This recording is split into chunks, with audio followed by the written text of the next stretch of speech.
ጻድቁ አባታችን አቡነ ኪሮስ። የጻድቁ አባታችን አቡነ ኪሮስ ታሪክ እንዲህ ነው። በብኑዳ የሚባል መምህር ነበራቸው። ዓለምን ንቀው በብሕትውና በጾም በጸሎት ተወስነው ሲኖሩ ሰማያዊ ኅብስት እየወረደላቸው ይመገቡ ነበር። አበዊነሰ መና በልዑ በገዳመ በከመ ጽሑፍ ኅብስተ እምሰማይ ወሀቦሙ ይብልዑ። አባቶቻችንስ ሊበሉ እንጀራ ከሰማይ ሰጣቸው ተብሎ እንደተጻፈ በምድረ በዳ መና በሉ ይላል። ወንጌለ ዮሐንስ ምዕራፍ 6 ከቁጥር 31።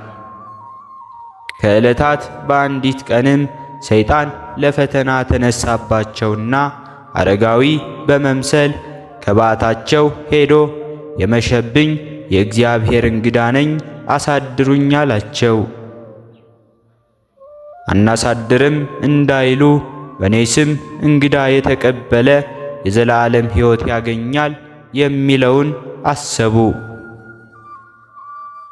እንዳያሳድሩት የመለኮት ምስጢር ሊገለጽባቸው ሆኖ ብዙ ሰዓት ተጨናነቁና የእንግድነቱ ክብር ይበልጣል ብለው አስገቡትና ከሰማይ ከወረደላቸው ኅብስት ብላ ብለው ለሰይጣን ሰጡት።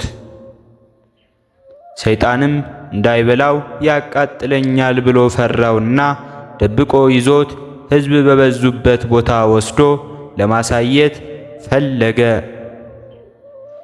ይዞትም ሲጓዝ መልአከ እግዚአብሔር በስውር ከእጁ ነጥቆ በበረሃ ለሚኖሩ ባህታውያን ሰጠበትና ሰይጣንም እየቸኮለ ሂዶ ከሕዝቡ መካከል ቆመና አባ ኪሮስና አባ በብኑዳ ምን ይበላሉ ትላላችሁ? ይህን የመሰለ መና እየበሉ ምን ጎሎባቸው ብሎ ለሕዝቡ ለማሳየት ቢያወጣ ውበት ጨብጦ አግኝቶታል። ሰይጣንም ከውሸቱ የተነሳ አፈረና እንደ ነፋስ በኖ ጠፋ። በአባ በብኑዳ እግዚአብሔር ተቀየመና ምግባቸውን ከለከለባቸው። ረሃብም ጸናባቸው። አባ ኪሮስም ከበዓቱ ወጥቶ እንጀራ ልመና ወደ መንደር ሄደ። ሰይጣን እየተከተለ የሰውን ልብ አጸናበትና የሚሰጠው አጣ።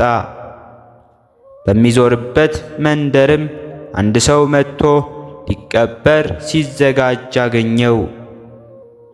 የሞተ ቅበሩ የሚለውን አሰበና ሳልቀብር አልሄድም ብሎ ከለቅሶው ቆሞ ከተቀበረ በኋላ ለመሄድ ቢጀምር መሸበትና ከበዓቱ ሳይመለስ አደረ። ማለዳ ሲነጋ ተነስቶ ወደ በዓቱ ደረሰ። መምህሩን አባ በብኑዳንም ምስጢር ገልጿልና እግዚአብሔር ተቀይሞበት አንበሳ ከጫካ ወርዶ ሰብሮ በልቶታል። አባ ኪሮስም ባጣው ጊዜ አንበሳ እንደበላው አውቆ ምርር ብሎ አለቀሰ። ከዚህም በኋላ በምድር ላይ ወደቀና መምህሬን አባ በብኑዳን እግዚአብሔር አስነስቶ በሕይወት ካላሳየኝ አልነሳም ብሎ ተኛ። ከዚህም በኋላ ምንም ሳይቀምስ አፉ ከጸሎት ሳያቋርጥ 40 ዓመት በምድር ላይ ተኛ። ዛፎች በቀሉበት፣ ሳሮችም ለመለሙበት፣ አፈሮችም ተከመሩበት።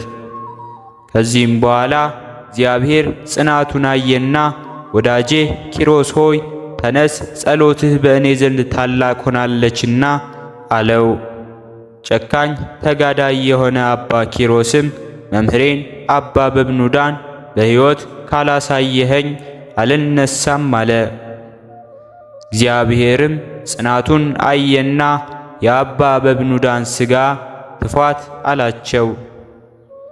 አናብስቱም ተፏት። እግዚአብሔርም ወዳጄ በብኑዳ ተነስ፣ በወንድምህ በአባ ኪሮስ ጸሎት እንድትነሳ አድርጌአለሁና አለው። የጻድቅ ሰው ጸሎት ታላቅ ነገርን ታደርጋለችና እንዳለ ሐዋርያው ያዕቆብ ምዕራፍ 5 ከቁጥር 16። ያን ጊዜ አባ በብኑዳ በሕይወት ተነሳ። አባ ኪሮስም ደስ አለውና ፈጣሪውን አመሰገነ። ከመምህሩ ከአባ በብኑዳ ጋርም ተሳሳሙ፣ ብዙ ደስታንም አደረጉ።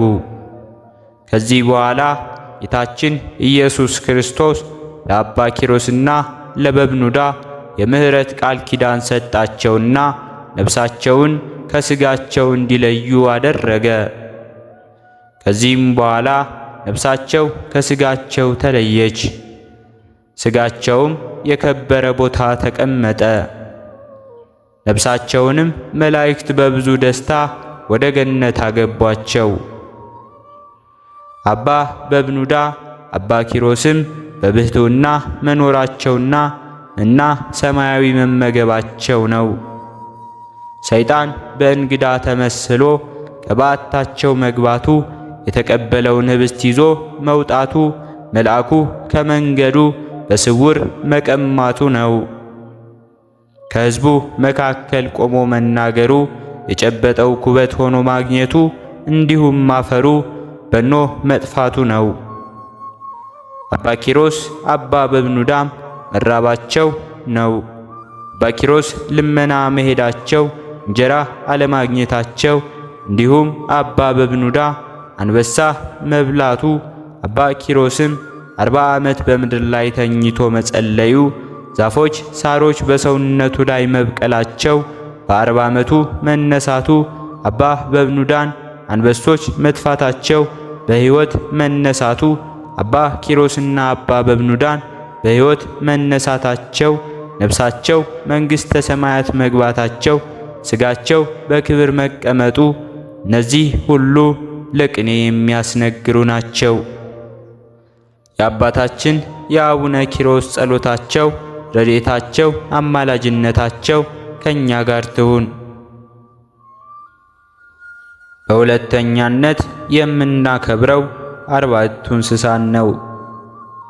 በ8 ቀን ሥጋ ያለበሱት ተፈጥሯቸው እምኀበ አልቦ የሆነ የ40ቱ እንስሳ በዓላቸው ነው። እኚህ መንበረ እግዚአብሔርን የሚሸከሙ ናቸው። አንደኛው አንበሳ ይመስላል፣ ሁለተኛውም ላምን ይመስላል፣ ሦስተኛውም የሰው መልክ ይመስላል፣ አራተኛውም የሚበር ንስርን ይመስላል። እያንዳንዳቸውም 6 ክንፎች አላቸው። በቀንና በሌሊትም ያለ እረፍት እግዚአብሔርን ያመሰግናሉ። ስለ ክብራቸውም ብዙ መጻሕፍት ይመሰክራሉ። መጽሐፈ ኢሳይያስ ወይም ትንቢተ ኢሳይያስ ምዕራፍ 6 ከቁጥር 2 የሰው መልክ ያለው ለሰው ልጅ ምሕረትን ይለምናልና፣ የላም መልክም ያለው ስለ እንስሳት ይለምናል፣ የአንበሳ መልክም ያለው ስለ አራዊት ይለምናል፣ የንስርም መልክ ያለው ስለ አዕዋፍ ይለምናል።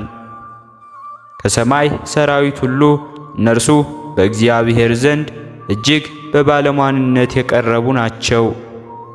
ለፍጥረቱ ሁሉ ምሕረትን ይማልዳሉ። ለእግዚአብሔር ምስጋና ይሁን፣ አሜን። በሦስተኛነት የምናከብረው በዓልም ማትያስ ሐዋርያን ነው።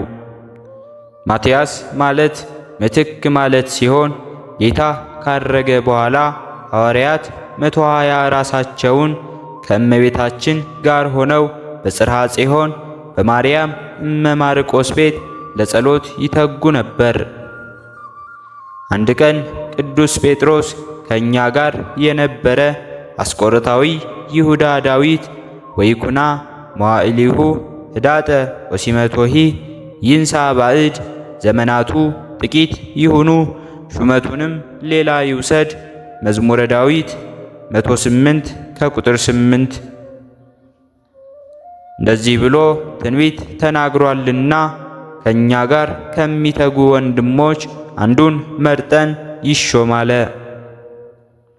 ዮሴፍንና ማትያስን አቁመው እኛ ባወቅን ዮሴፍንና ማትያስን መርጠናል፣ ኩላሊት ያመላለሰውን ልብ ያሰበውን መርምረህ የምታውቅ ሆይ ይህችን የሐዋርያት ሹመት ገንዘብ የሚያደርጋትን ከእኒህ ከሁለቱ የመረጥከውን ግለጽልን አሉት። እንደዛ ብለውም ጸልየው ዕጣ ሲያጣጥሉላቸው ለማትያስ ወጣ። የዚህን ጊዜ 12ኛው ሐዋርያ ሆኖ ተቆጠረ። የሐዋርያት ሥራ ምዕራፍ 1 ከቁጥር 13 እስከ 20። ከበዓለ ሃምሳ በኋላ መዲናቸው ኢየሩሳሌምን ዓመት አስተምረው ዓለምን ተከፋፍለው ለማስተማር ዕጣ ሲጣጣሉ ለእርሱ ሀገረ በላዕይተ ሰብእ ደረሰው። በዚህ ሀገር ያሉ ሰዎች እንደ አራዊት ሥጋ የሚመገቡ ነበሩ። ከአደባባያቸው ገብቶ ሲያስተምር ይዘው ዓይኑን አውጥተው እንደ ላም ሳር እየመገቡ ከዝግ ቤት አስቀመጡት። በ40 ቀን ዓይነ ምድሩ ሲለወጥ አይተው ሊመግቡት ነው። ከዚህ አስቀድሞ ግን ጌታችን ሐዋርያው እንድርያስን ልኮለት ዓይኑን ፈውሶት ከእስሩ ፈትቶት ወጥተው ሲያስተምሩ ሊጣሏቸው መጡ። ወደ ጌታ ቢያመለክቱም ውሃ እስከ አንገታቸው አጥለቀለቀባቸው። በኋላ ግን ጸልየው አድነዋቸዋል፣ አሳምነውም አስጠምቀዋቸዋል። ባሕርያቸውም ተመልሶላቸው እህል የሚመገቡ ሆነዋል። ከዚህም የበለጠ ቤተ ክርስቲያን አሳንጾ ቀሳውስት ዲያቆናትን ሾሞ ሥጋ ወልደ እግዚአብሔር ደመ ወልደ እግዚአብሔር የሚመግባቸው ሆኗል። 30 ዘመን ካስተማራቸው በኋላም ወንጌል ካልደረሰበት ለማድረስ ደማስቆ ወረደ። አረማውያን በብረት አልጋ አስተኝተውት 24 ቀን እሳት ሲያነዱበት ቆይተዋል። እርሱ ግን ሰውነቱ አምሮ ገጹ ደምቆ ይገኝ ነበር። በዚህም አምነው ተጠምቀዋል። በመጨረሻም በይሁዳ ከተሞች እየተዘዋወረ አስተምሮ በዚህች ዕለት በፊላውን አርፏል። የቅዱሳን ጸሎታቸውና በረከታቸው ከሁላችን ጋር ይሁን። የአባታችን የቅዱስ ሐዋርያው ማትያስ ጸሎቱና በረከቱ ከሁላችን ጋር ትሁን። ስለነበረን ጊዜ ሁሉ የአምላካችን የልዑል እግዚአብሔር ስሙ ዛሬም ዘወትርም የተመሰገነ ይሁን። ውድ የሃይማኖት ሚዲያ ተከታታዮች አገልግሎቱ እንዲፋጠን ላይክ፣ ሰብስክራይብ፣ ሼር በማድረግ ድጋፋችሁን አሳዩን። ወስብሐት ለእግዚአብሔር ወለወላዲቱ ድንግል ወለመስቀሉ ክቡር። ይቆየን። ሕሊናችን በማሰባሰብ አባታችን ሆይ እንበል። አባታችን ሆይ በሰማያት የምትኖር፣ ስምህ ይቀደስ፣ መንግሥትህ ትምጣ፣ ፈቃድህ በሰማይ እንደሆነች እንዲሁም በምድር ላይ ትሁን። የዕለት እንጀራችንን ስጠን ዛሬ፣ በደላችንንም ይቅር በለን እኛም የበደልነውን ይቅር እንደምንል፣ አቤቱ ወደ ፈተናም አታግባን ከክፉ ሁሉ አድነን እንጂ መንግሥት ያንተ ናትና ኃይል፣ ክብር፣ ምስጋና ለዘላለሙ አሜን። እመቤታችን ቅድስት ድንግል ማርያም ሆይ በመልአኩ በቅዱስ ገብርኤል ሰላምታ ሰላም እንልሻለን። በሐሳብሽ ድንግል ነሽ፣ በሥጋሽም ድንግል ነሽ። አሸናፊ እግዚአብሔር እናት ሆይ ሰላምታ ላንቺ ይገባሻል። ከሴቶች ሁሉ ተለይተሽ አንቺ የተባረክሽ ነሽ፣ የማኅፀንሽን ፍሬ የተባረከ ነው። ጸጋን የተመላሽ ቅድስት ሆይ ደስ ይበልሽ፣ ልዑል እግዚአብሔር ካንቺ ጋር ነውና ከተወደደው ልጅሽ ከጌታችን ከመድኃኒታችን ከኢየሱስ ክርስቶስ ዘንድ ይቅርታውንና ምሕረቱን ለምኝልን ኃጢአታችንንም ያሰርይልን ዘንድ ለዘላለሙ አሜን። ስለነበረን ጊዜ ሁሉ የአምላካችን የልዑል እግዚአብሔር ስሙ ዛሬም ዘወትርም የተመሰገነ ይሁን።